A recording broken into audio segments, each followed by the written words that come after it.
আজকে বাংলাদেশের সত্য সংবাদ প্রকাশ করার কারণে তুহিনকে জীবন দিতে হয়েছে। আজকে আমরা কি দেখেছি, সত্য কথা বলার কারণে সার্জিদের বিরুদ্ধে আবার নতুন ভাবে কেস হয়েছে, মামলা হয়েছে। আমি আশ্চর্য হয়ে যাই, বিএনপির প্রতি আমার করুণা হয়, যাদের দ্বারা চক্ষুদান, আজকে তাদের কি তোমরা নিন্দা করতেছ, তাদের বিরুদ্ধে কেস দিয়েছ।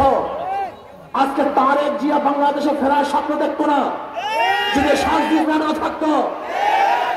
আজকে তোমার নেত্রীকে চিকিৎসা করার জন্য বিদেশে পাঠাতে পারত না যদি আজকে ওরা না থাকতো।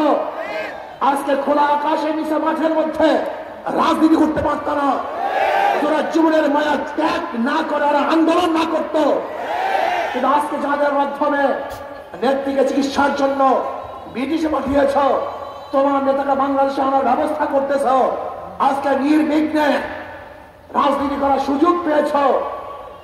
আজকে সত্য কথা বলার কারণে সেই সার্জিদের বিরুদ্ধে কেস দিয়েছ। বাংলাদেশের মানুষ তোমাদের ঔদ্ধত্য কোনো অবস্থাতেই মেনে নেবে না, মানতে পারে।